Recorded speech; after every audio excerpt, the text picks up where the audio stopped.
6వ అధ్యాయము 1-2 వచనాలని చదువుకుందాం. హెబ్రీలకు రాసిన పత్రిక 6వ అధ్యాయం 1-2 వచనాలు. కాబట్టి నిర్జీవ క్రియలను విడిచి మారు మనస్సు పొందుటయు, దేవుని యందలి విశ్వాసమును, బాప్తిస్మములను గూర్చిన బోధయు, హస్త నిక్షేపణమును, మృతుల పునరుద్ధానమును, నిత్యమైన తీర్పును అను పునాది మరలా వేయక క్రీస్తును గురించిన మూలోపదేశములను మాని సంపూర్ణుల మగుటకై సాగిపోవుదాము. చాలు, ప్రార్థన చేసుకుందాం. కృపగల ప్రభువా, పరిశుద్ధుడా, జీవాధిపతి, మీకు వందనాలు. ఈ ఉదయ సమయంలో మీ పరిశుద్ధ సన్నిధిలో ఈ రీతిగా మీ నామాన్ని ఘనపరుచున్నట్లు మీరు నాకు ఇచ్చిన ఈ సమయం కొరకు మిమ్మల్ని స్తుతిస్తూ ఉన్నాను. మీ పక్షంగా నిలబడుతున్నప్పుడు నన్ను మీ సిలువ చాటున మరుగుపరచండి. సంఘముతో మీరు మాట్లాడండి. మీ నామానికి కీర్తి కలుగునట్లు, కృప కలుగునట్లు నాయన వాడుకోమని ప్రార్థన చేస్తూ ఉన్నాను. అలాగే వింటున్న సంఘానికి వినగల చెవి, గ్రహించే మనస్సు, పాటించే జీవితాలను దయచేయమని యేసుక్రీస్తు వారి శ్రేష్టమైన నామంలో ప్రార్థించి స్తుతించి అడిగి వేడుకుంటూ ఉన్నాము తండ్రి, ఆమేన్. ప్రియులరా, పరిశుద్ధ గ్రంథంలో నుంచి ఈ సంవత్సరం మనం ధ్యానం చేస్తున్న వాక్యాంశము, ఈ సంవత్సరం మన కొరకు ఏర్పాటు చేయబడిన మూలవాక్యము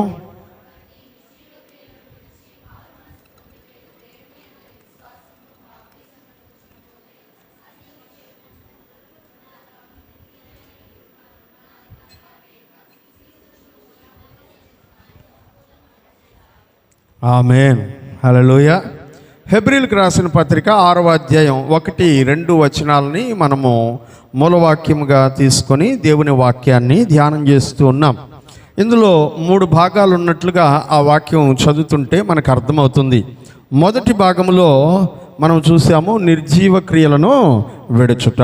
2వ భాగంలో క్రీస్తును గురించిన మూలోపదేశములను మానివేయుట. 3వ భాగంలో సంపూర్ణుల మగుటకై సాగిపోవుట. ఈ 3 విషయాలని ఈ సంవత్సరం మనం ధ్యానం చేసుకుంటున్నాం. ఇందులో భాగంగా మొదటి భాగాన్ని, నిర్జీవ క్రియలు విడుచుట అనేటువంటి భాగాన్ని గత వారంతో మనం పూర్తి చేసుకున్నాం. చివరి వర్తమానముగా మనము ఆకోరు లోయను నిరీక్షణ ద్వారముగా మార్చెదను అన్నటువంటి వాక్య భాగాన్ని మనం విన్నాం. ప్రియమైనటువంటి వాళ్ళరా, ఇవాళ 2వ అంశంలోనికి మనము ప్రయాణం చేయబోతూ ఉన్నాం. 2వ అంశం ఏమిటి అనగా, క్రీస్తును గురించిన మూలోపదేశములను మాని అనే మాటను ధ్యానం చేయబోతూ ఉన్నాం. క్రీస్తును గురించిన మూలోపదేశములు అనేటువంటి ఈ భాగంలో మొదటి వారం, ఈ వారం ఉపోద్ఘాతం ఉంటుంది. ఆ తర్వాత నుంచి ఒక 14 వర్తమానాలు, 14-15 వర్తమానాలు క్రీస్తును గురించిన మూలోపదేశములు ఏమిటి, అవి ఎందుకు మానేయాలి, ఈ విషయాలను గురించి మనము ధ్యానం చేసుకోబోతూ ఉన్నాం. అయితే క్రీస్తును గురించిన మూలోపదేశములు అని చెప్తున్నటువంటి ఈ వచనములో ఉండబడినటువంటి విశేషాలు ఏంటో దేవుని లేఖనాల్లో నుంచి ఈ ఉపోద్ఘాతంలో మనం ధ్యానం చేసుకునే ప్రయత్నం చేద్దాం. దీన్ని ఇంగ్లీష్లో ఎలా రాశారంటే ఫౌండేషనల్ థింగ్స్, లేకపోతే ఎలిమెంటరీ థింగ్స్ అని చెప్పారు. ఫౌండేషన్ అంటే పునాది అని అర్థం, ఎలిమెంటరీ అంటే ప్రాథమికమైనవి అని అర్థం. మన ఊర్లో ఒక ఎలిమెంటరీ స్కూల్ ఉంది కదా, ఎలిమెంటరీ స్కూల్ అని బోర్డు రాసుంటారు.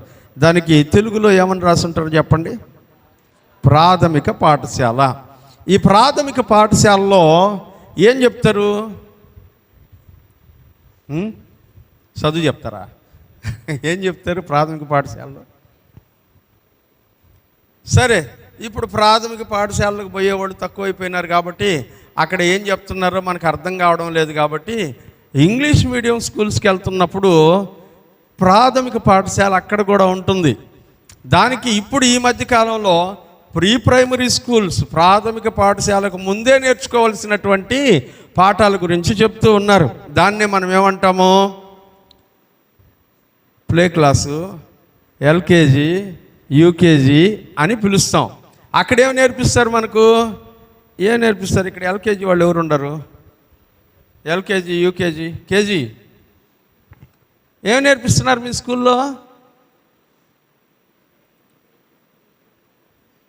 చెప్పు. ఇంకొక ఆయన ఉండాలేడే, జూనియర్ చిరంజీవి ఏమి నేర్పిస్తున్నారు?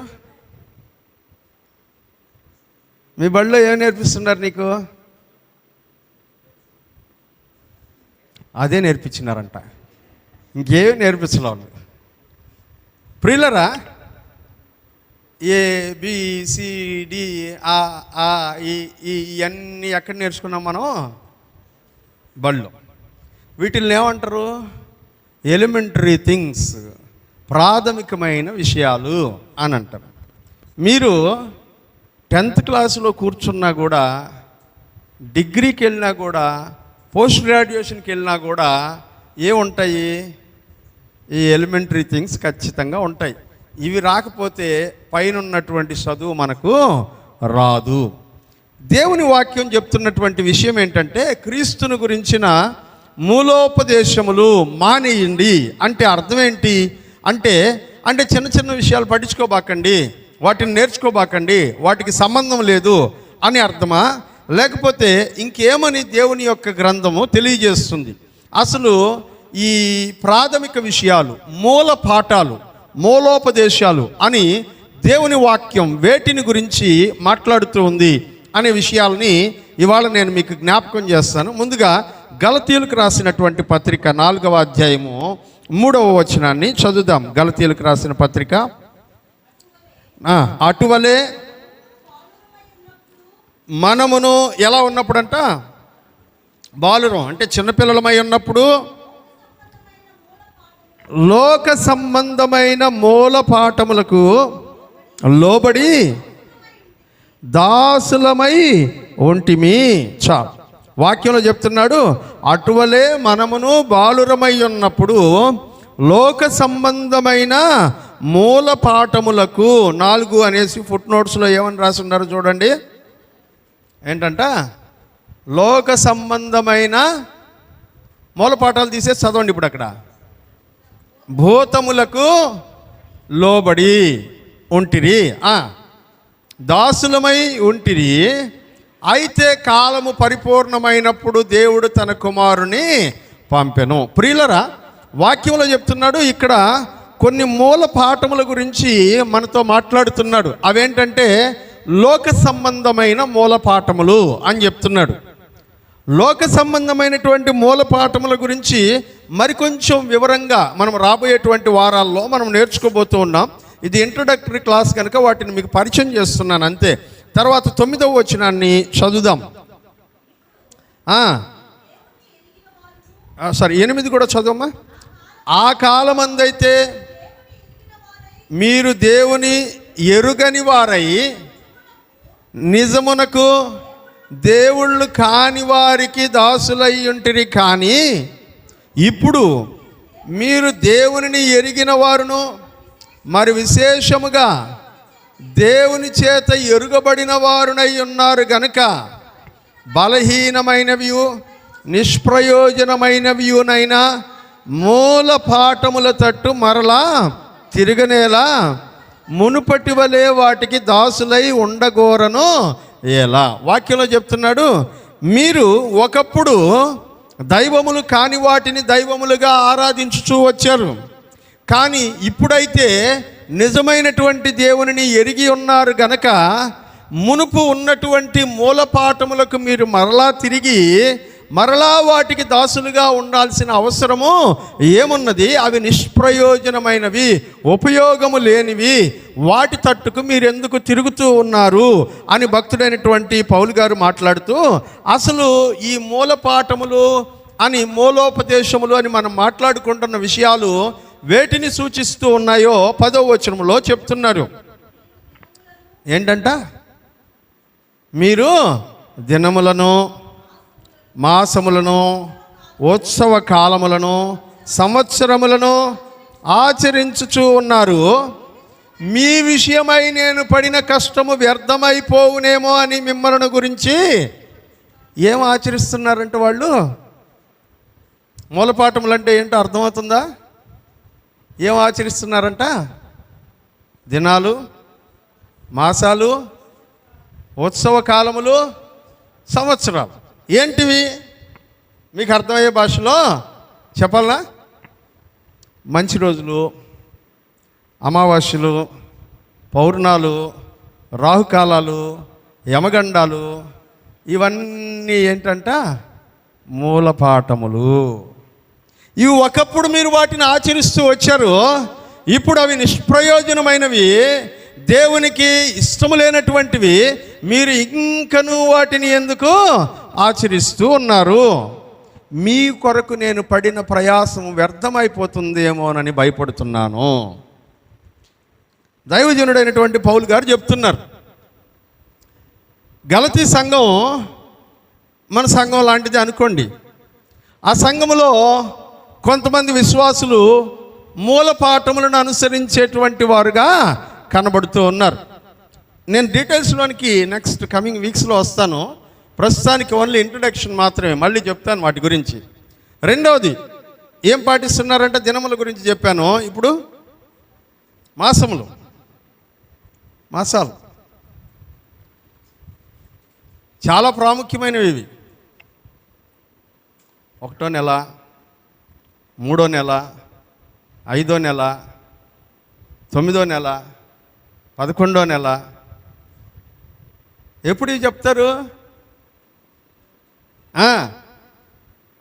పాపం కొత్తగా గర్భవతి అయ్యి గర్భంలో శిశువును మోస్తున్నటువంటి లెక్కలు మొదలు పెడతాం. అడిగేటప్పుడు మనం కూడా చాలా జాగ్రత్తగా అడుగుతాం. 3వ నెల, 5వ నెల అని అడుగుతాం.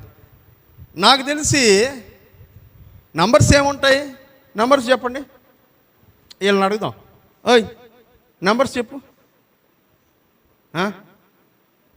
బైక్లు వేసి చెప్పు.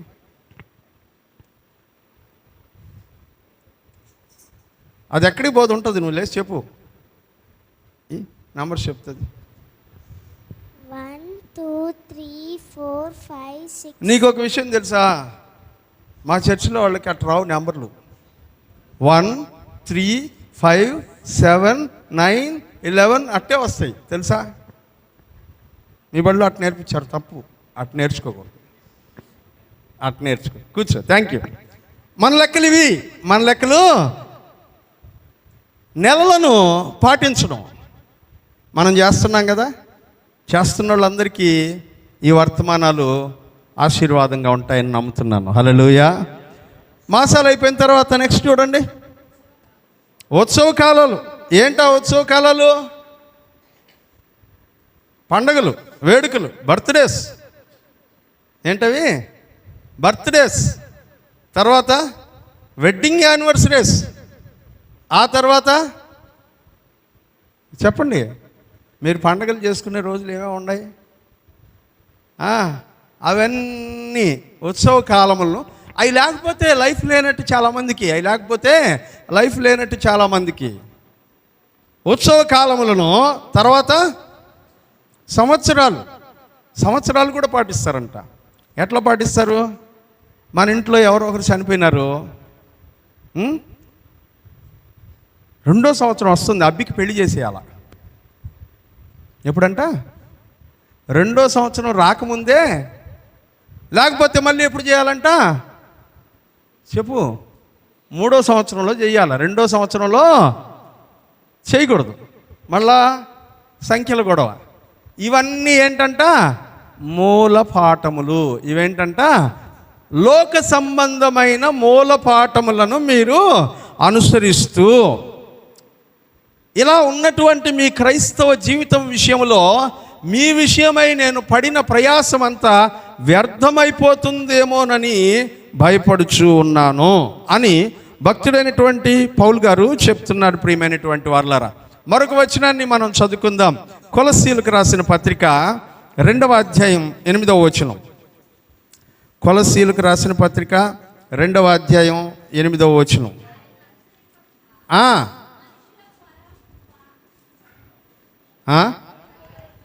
ఆయనను అనుసరింపక మనుష్యుల పారంపర్యాచారమును అనగా ఈ లోక సంబంధమైన మూల పాఠములను అనుసరించి మోసకరమైన నిరర్ధకమైన తత్వజ్ఞానము చేత మిమ్మును చెరపట్టుకొని పోవువాడు ఎవడైనా ఉండునేమో అని.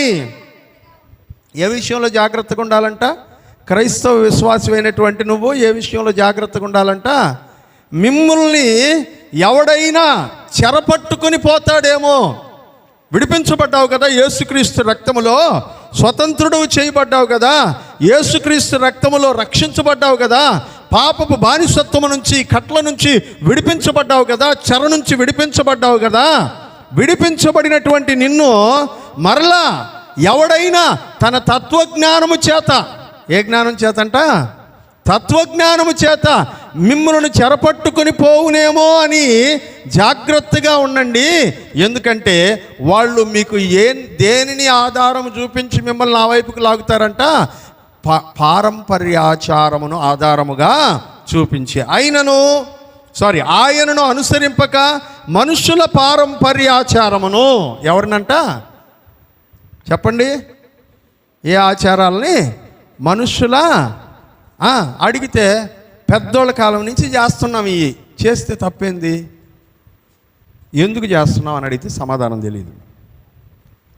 ఎందుకు అనే సమాధానం చెప్పగలిగితే మనం చేయొచ్చు. అది సహేతుకమా కాదా అని ఆలోచించవచ్చు. ఎందుకు చేస్తున్నావు అనే విషయమే తెలియకుండా చేస్తుంటే దానివల్ల ఉపయోగం ఏముంది? ఇది పెద్దోళ్ళ ఆచారం, మనం చేయాలి, మనం చేస్తున్నాం, మన పెద్దోళ్ళు చేశారు, మనము చేస్తున్నాం. దానికి ఒక సహేతుకమైనటువంటి కారణం కనబడుతు ప్రియులారా. అందుకనే వాక్యంలో చెప్తున్నాడు, ఆయనను అనుసరింపక అనగా ప్రభువును అనుసరింపక మనుషుల పారంపర్యాచారమును అనగా ఈ లోక సంబంధమైన మూలపాఠములను అనుసరించి మోసకరమైనటువంటి తత్వజ్ఞానము చేత ఎవడైనా మిమ్మల్ని అదేం కాదు అవన్నీ పాటించవచ్చు పర్వాలేదు అని ఎవడైనా మిమ్మల్ని మరలా చెరలోనికి తీసుకెళ్ళిపోతాడేమో, అట్లాంటి వాడు ఎవడైనా మీలో ఉన్నాడేమోనని జాగ్రత్తగా చూచుకొనుడి. హల్లెలూయా, హల్లెలూయా. బైబిల్లో ఈ పదం నన్ను ఈ మధ్య ఎక్కువ కలవర పెడుతుంది, ఎక్కువ ఆలోచింపజేస్తుంది. ఏంటి ఆ పదం అంటే ఎవడైనా ఉండునేమో అని జాగ్రత్తగా చూచుకొనుడి. చాలా చోట్ల బైబిల్లో పౌలు గారు రాసిన పత్రికల్లో ఎవడైనా ఉండునేమో జాగ్రత్తగా చూసుకొనుడి అని ఆ పదం నన్ను ఎక్కువగా కలవర పెడుతుంది.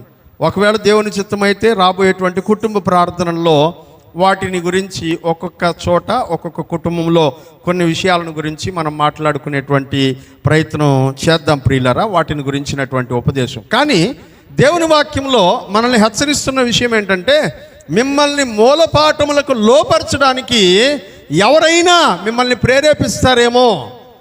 మనం ఇక్కడ వాక్యం ఎంత చెప్పినా సరే, ఎంత బాగా విన్నా సరే, అట్లా బయటికి వెళ్ళిపోగానే మన ఇంట్లో ఏదైనా కార్యం జరిగేటప్పుడు ఎవడో ఒకడు మనల్ని ఇన్స్పైర్ చేస్తాడు. మనల్ని ఇన్స్పైర్ చేసి అటు చేయాల్సిందే ఇటు చేయాల్సిందే అని ఏదో ఒక రకంగా బంధుత్వం చేతనో రక్త సంబంధం చేతనో ఏదో ఒక రకంగా మనల్ని ఆ వైపునకి లాగేటువంటి ప్రయత్నం చేస్తారు. మనము తెలియకుండా కొన్నిసార్లు అవగాహన రాహిత్యం వలన మనము కూడా పడిపోతూ ఉంటాం. దేవుడు అంటున్నాడు, అట్టి ఆచారముల నుంచి మీరు విముక్తులైనారు గనక ఆ మూలపాఠముల తట్టుకు మరలా వెళ్ళబాకండి అని దేవుని గ్రంథంలో చెప్పడాన్ని మనం చూస్తాం ప్రియమైనటువంటి వాళ్ళారా. అందుకనే ఇవన్నిటినీ ఏమని చెప్తున్నారంటే elementary things, foundational things, basic things అని దేవుని వాక్యంలో రాస్తూ ఉన్నారు. ఇవి దేన్ని సూచిస్తున్నాయి అంటే ఒక బిల్డింగ్ని చూపిస్తున్నాయి. బిల్డింగ్ పైన నిలబడాలంటే కింద ఏముండాలంట? ఫౌండేషన్, పునాది ఉండాలి. ఇవి అక్కర్లేదా అంటే కావాలి, కానీ వాటిని వదిలిపెడితేనే మనం పైకి ఎదగలం. వాటి మీదే ఫౌండేషన్ మీదే ఉంటే కుదరదు. ఈ బేసిక్ ఎలిమెంటరీ థింగ్స్ అని మనం చూస్తున్నటువంటివి, మూలపాఠములని మనం చూస్తున్నవి బైబిల్ గ్రంథంలో 2 రకాలైన మూలపాఠాల గురించి చెప్తున్నాడు. ఇప్పటిదాకా మనం చెప్పుకున్నవన్నీ లోక సంబంధమైన మూలపాఠములు. రెండవది ఉన్నాయి, అవేంటంటే వాక్య సంబంధమైన మూలపాఠములు. ఈ వాక్య సంబంధమైన మూలపాఠాలు కూడా ఉన్నాయని దేవుని వాక్యములో మనకు తెలియజేస్తున్నటువంటి వాక్య భాగము మన మూలవాక్యం మనం చదువుకున్నటువంటి హెబ్రీలకు రాసిన పత్రిక 6వ అధ్యాయం 1-2 వచనాల్లో మనకు ఈ మాటల్ని తెలియజేస్తూ ఉన్నారు. చదవండి ఆ మాటలు ఒకసారి. కాబట్టి నిర్జీవ క్రియలను విడిచి, ఇక్కడి నుంచి జాగ్రత్తగా విందాం, మారు మనసు పొందుటయు దేవుని యందలి విశ్వాసమును బాప్తిస్మములను గురించిన బోధయు హస్త నిక్షేపణమును మృతుల పునరుద్ధానమును నిత్యమైన తీర్పును అనుపునాది 6 విషయాలు చెప్పారు అక్కడ. ఎన్ని విషయాలు? 6 పాఠాలు ఉన్నాయంట, మూల పాఠాలు. ఇవేంటి? విశ్వాస సంబంధమైన వాక్య సంబంధమైనటువంటి మూల పాఠములు. దేవుని యందలి విశ్వాసమును బాప్తిస్మములను గురించిన బోధయు హస్త నిక్షేపణమును మృతుల పునరుద్ధానమును నిత్యమైన తీర్పు, వీటన్నిటి యొక్క పునాది మరలా వేయక అని అంటాడు. ఈ రోజున క్రైస్తవ జీవితం అనేది వీటితోనే ఆగిపోతుంది. చాలా సంఘాల్లో క్రైస్తవ బోధ అనేటి ఇక్కడితోనే ఆగిపోతుంది. దీని తర్వాత నేర్చుకోవలసిన విషయాలు చాలా ఉన్నప్పటికీ అక్కడికి వెళ్ళట్లేదు. బోధ ఇక్కడితోనే ఆగిపోతుంది, వాక్యం ఇక్కడితోనే ఆగిపోతుంది. ఇవే మనం తెలుసుకుంటే చాలు అన్నట్లుగా ఉండిపోతున్నాం. మన పరిస్థితి కూడా అట్లాగే ఉంటుంది. మనకు వాక్యంలో ఇప్పుడు నేను చెప్పినటువంటి విషయాలన్నీ బాగా తెలిసేస్తే అబ్బా వాళ్ళకి బైబిల్ భలే తెలుసు అని అనుకుంటాం. దాని తర్వాత చాలా ఉన్నాయని తెలీదు. ఏం తెలుసు వీళ్ళకి అని అంటే, చిన్నప్పుడు స్కూల్కి వెళ్తారు పిల్లలు. స్కూల్కి వెళ్ళిన తర్వాత ఏం చెప్తారంటే రైమ్స్ చెప్తారు. ఏం చెప్తారు? రైమ్స్ చెప్తారు. నీకు రైమ్స్ నేర్పించారా గ్రేసీ? రైమ్స్ రైమ్స్ నేర్పించలేదా? ఎవరికి నేర్పించారు రైమ్స్ స్కూల్లో? రైమ్స్ ఎవరికి నేర్పించలేదా? రైమ్స్ నేర్పించడం లేదా మీకు? దా చెప్పు, రైమ్స్ చెప్పు, ఒకటి చెప్పు. చిరంజీవి భలే స్కూల్లో చేర్పించినాడు. ప్రియులరా, రైమ్స్ చిన్నప్పుడు నేర్పిస్తారు, పాటలు నేర్పిస్తారు. వాళ్ళు రైమ్స్ చెప్తా ఉంటే ఇంటి దగ్గర మనం చాలా సంతోషపడిపోతుంటాం కదా, చాలా సంతోషపడిపోతుంటాం. ఇంటికి రాగానే మన పిల్లలు రైమ్స్ చెప్తా ఉంటే నేనే మర్చిపోండి ఇప్పుడు ఆ రైమ్స్ అన్నీ గుర్తులేవు మనకు. పర్లే, ఎందుకంటే మూలోపదేశాలు మానేయమన్నాడు కాబట్టి నేను మర్చిపోయిన ఇబ్బంది లేదు. ఇంటికి వచ్చిన తర్వాత పిల్లలు చెప్తూ ఉంటారు, బాబా బ్లాక్ షీప్, ఇంక ఇప్పుడు ఏమేమి కొత్త రైమ్స్ వచ్చినాయో నాకు తెలీదు. అవన్నీ చెప్తా ఉంటే అబ్బా మా పిల్ల భలే చదువుతుంది, భలే చెప్పేస్తుంది రైమ్స్ అన్ని స్కూల్లో అని తల్లిదండ్రులు సంతోషపడిపోతూ ఉంటారు. 10వ తరగతికి వచ్చిన తర్వాత కూడా, స్కూల్ నుంచి వచ్చిన తర్వాత మీ బడిలో ఏం చెప్పినారంటే బాబా బ్లాక్ షీప్ అంటే ఎట్లుంటుంది చెప్పండి. అప్పుడు కూడా మా పిల్ల సూపర్ ఇంగ్లీష్ చదువుతుందని అంటారా మీరు? అనం. ఎందుకని? అవి ఎక్కడ నేర్చుకోవాల్సిన విషయాలు? రైమ్స్ క్లాస్లో నేర్చుకోవాల్సిన విషయాలు. 10th క్లాస్కి వచ్చిన తర్వాత బాబా బ్లాక్ షీప్ అంటే మూతి పగలుతుంది. అంతేనే కదా? క్రైస్తవ విశ్వాస జీవితంలో ఇప్పుడు మనం నేర్చుకున్నవన్నీ బాబా బ్లాక్ షీప్లు. విశ్వాస జీవితంలో మనం 10వ తరగతిలో ఉన్నటువంటి స్థాయిలో మనము E=MC² అని, అలాగే A+B² A² + B² - 2AB + 2AB అని చెప్పగలిగేటువంటి స్థాయిలో ఉండాల్సినటువంటి మనము ఇంకా ఎక్కడున్నామంట? Elementary things. దాన్ని పరిణితి అనరు, ఎదగడం అనరు, దాన్ని ఒట్టుపోవడం అంటారు. అంటే అర్థం ఏంటో తెలుసా? పిల్లలు బిడ్డ పుట్టగానే, దివ్య ఎన్ని కేజీలు ఉంటుంది పుట్టగానే బిడ్డ? 3.5-4 కిలోలు ఉంటుంది. వారం డాక్టర్ దగ్గరికి, లేకపోతే నెలకు ఒకసారి డాక్టర్ దగ్గరికి వెళ్ళినప్పుడల్లా డాక్టర్ గారు ఫస్ట్ చేసేటువంటి పని ఏంటో తెలుసా? నర్సులు చేసేటువంటి పని ఏంటో తెలుసా? ఆ బిడ్డను తీసుకెళ్ళి వెయింగ్ మిషన్లో వేస్తారు. వెయిట్ ఎంత నోట్ చేస్తారు. డేస్ ఎన్ని రోజులైంది పుట్టి నోట్ చేస్తారు. ఎందుకంటే ఈ పుట్టినరోజు నుంచి 1 నెల రోజుల తర్వాత బిడ్డ వెయిట్ గ్రోత్ ఉందా లేకపోతే తగ్గిపోతుందా?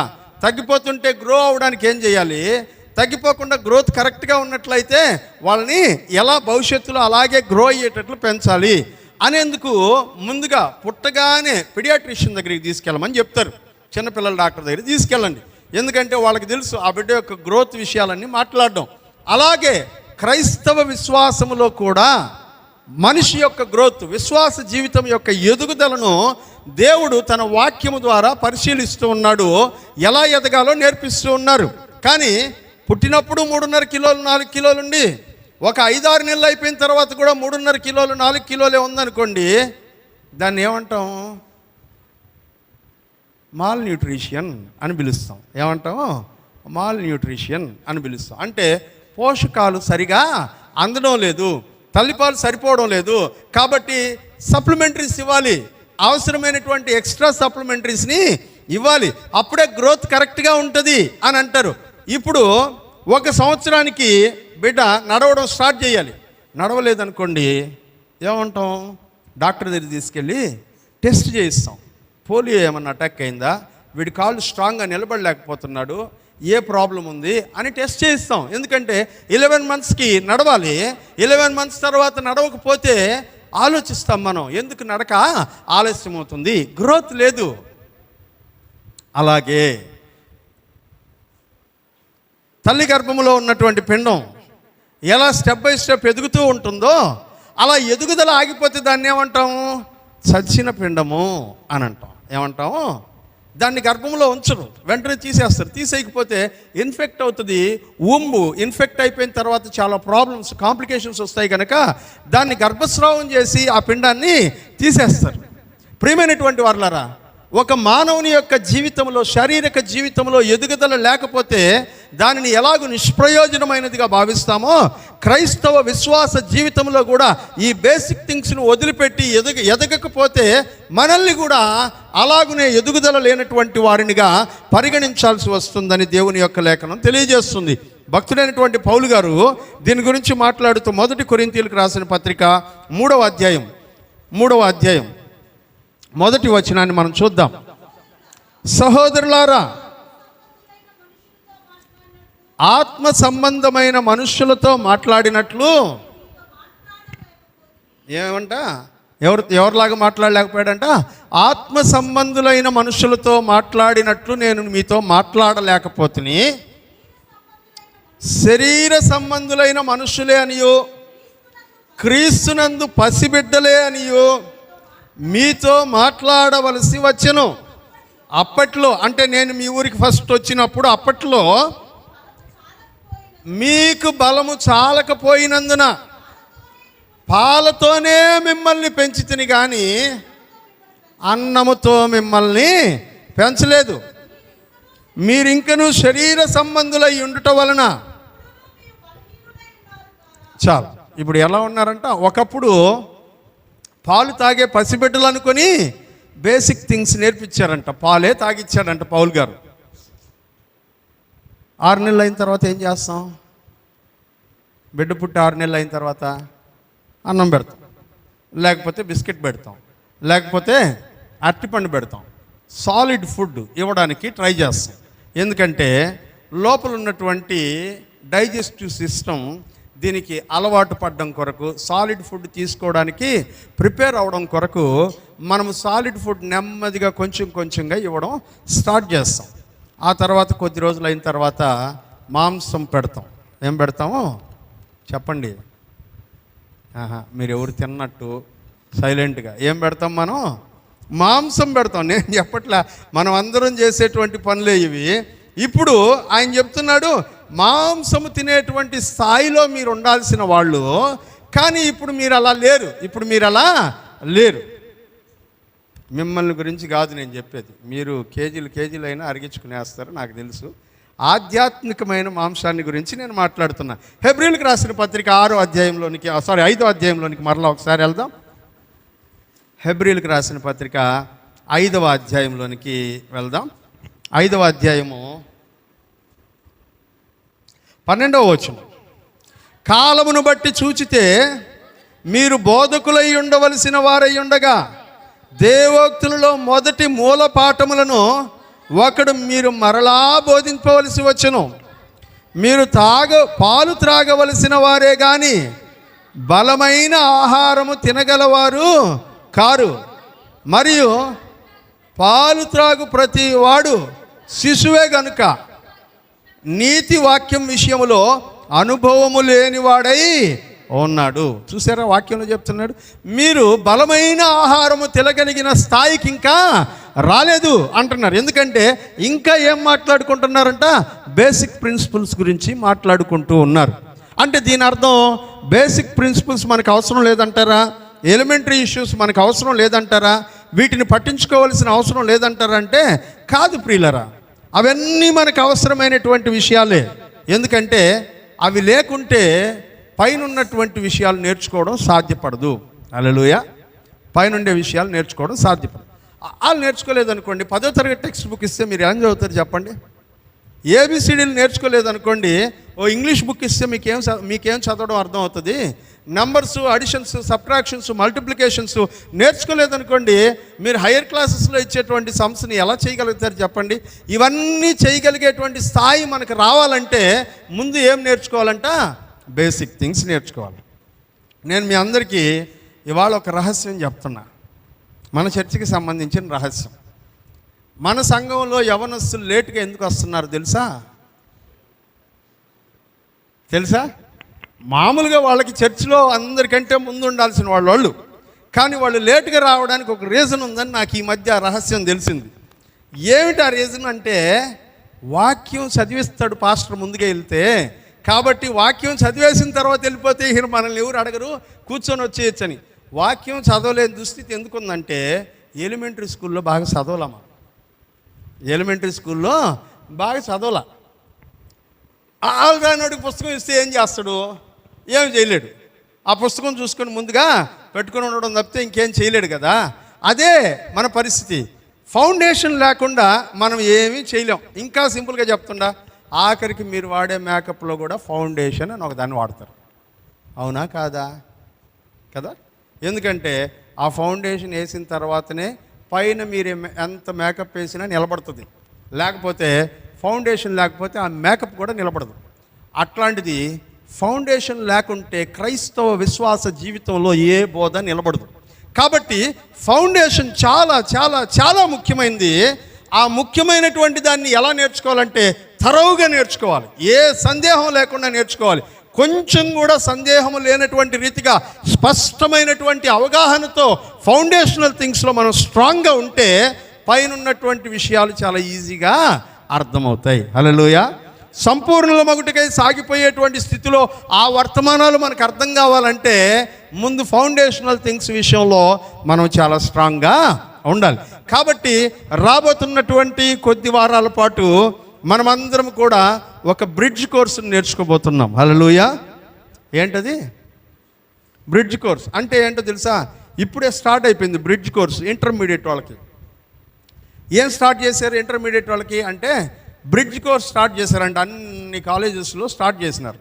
విషయం ఏంటి అంటే 10వ తరగతి పిల్లకాయలని కాలేజీలో చేర్చేసుకొని వాళ్ళకి అన్ని విషయాలు మరలా చెప్తున్నారు. ఏం చెప్తారు? ఇంటర్మీడియట్ లెసన్స్ చెప్పరు. ఇప్పుడు ఏం చెప్తారు?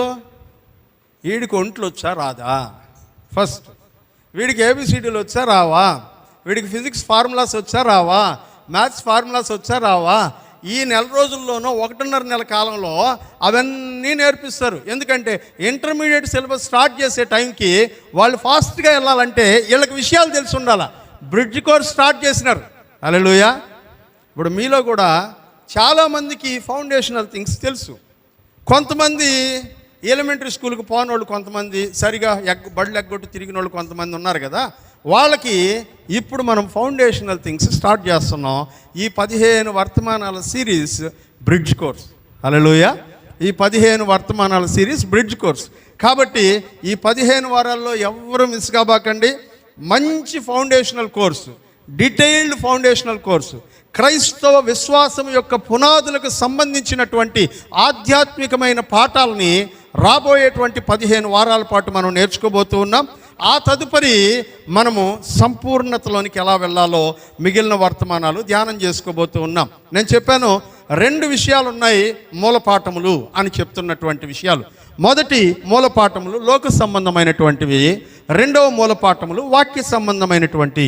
మొదటి కొద్ది రోజుల పాటు లోక సంబంధమైనటువంటి మూల పాఠములు ఏమున్నాయి, వాటిని మనం ఎందుకు వదిలిపెట్టాలి అని నేర్చుకుంటాం.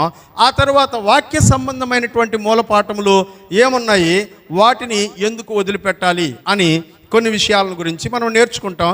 వాక్య సంబంధమైనటువంటి మూల పాఠాలని నేను మీకు వరుసగా చెప్పి ఈ వర్తమానాన్ని ముగించేటువంటి ప్రయత్నం చేస్తాను. ముందుగా మారు మనసు పొందడము.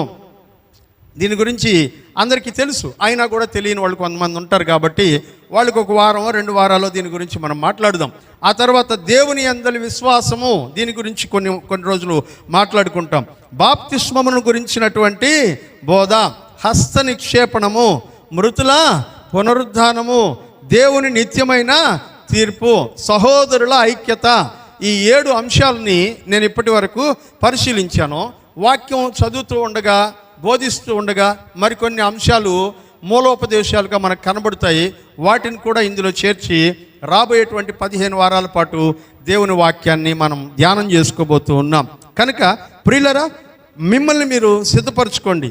ఎంతసేపటికి మూల పాఠాల దగ్గరే ఉండిపోకుండా, ఎలిమెంటరీ సెక్షన్లోనే ఉండిపోకుండా, కాలేజీకి వెళ్ళడానికి, పోస్ట్ గ్రాడ్యుయేషన్ చేయడానికి, పిహెచ్డి చేయడానికి సిద్ధపడాలని ప్రభునామాన్ని బట్టి మీకు మనవి చేస్తున్నాను. అంటే పుస్తకాలు పట్టుకోమని కాదు, ఆధ్యాత్మిక జీవితంలో పిహెచ్డి చేసేటువంటి స్థాయికి మన బేతేలు క్రైస్తవ సంఘాలు ఎదగాలన్నటువంటి ఉద్దేశంతో ఈ బోధని ప్రారంభిస్తూ ఉన్నాను. నా కొరకు కూడా మీరు ప్రార్థన చేయండి. ఎందుకంటే అట్లాంటి బోధలు నేను బోధిస్తూ ఉన్నప్పుడు దేవుని యొక్క పరిశుద్ధాత్మ ప్రేరేపణ చేత బోధించడానికి దైవావేశం కలిగినటువంటి ఆత్మ ద్వారా నడిపించబడినట్లుగా నా కొరకు కూడా ప్రార్థించాల్సిందిగా మనవి చేస్తూ ఉన్నాను. తలలోంచండి ప్రియులరా, ప్రార్థన చేసుకుందాం.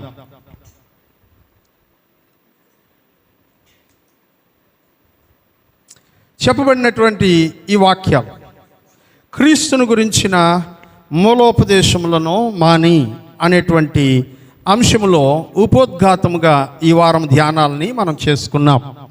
పరిశుద్ధ లేఖనం తెలియజేస్తుంది, అనేకులు మూలపాఠముల్లోనే ఉండిపోతూ ఉన్నారు, మూలోపదేశముల్లోనే చిక్కుకొని పోతూ ఉన్నారు. 1వ తరగతిలోనే 20 ఏళ్ళుగా ఉండిపోతూ ఉన్నారు. కానీ వారు అక్కడ ఉండకూడదని, తర్వాతి తరగతులకు వెళ్ళాలని, ఆధ్యాత్మిక స్థితిలో ఉన్నత స్థాయికి వెళ్ళాలని దేవుని తలంపును బట్టి దేవుడు మనతో మాట్లాడుతూ ఉన్నాడు. ప్రియులరా, ఆ తలంపును బట్టి దేవునికి కృతజ్ఞతాస్తుతులు చెల్లిస్తూ ప్రభునామాన్ని మహిమపరచవలసినటువంటి వారముగా మనం ఉన్నాం. కనుక ఈ సమయంలో రాబోతున్నటువంటి వారాల్లో దేవుడు మనతో అనేకమైనటువంటి సత్యాలను గురించి మాట్లాడుతూ ఉన్నప్పుడు ఏ విషయాలను విడిచిపెట్టాలనో నేర్చుకుంటూ ఒక్కొక్క వారము ఒక్కొక్క మెట్టు ఎదుగుతూ సంపూర్ణతలోనికి ప్రయాణం చేసేటువంటి ప్రయత్నం చేద్దాం. ప్రార్థన చేసుకుందాం.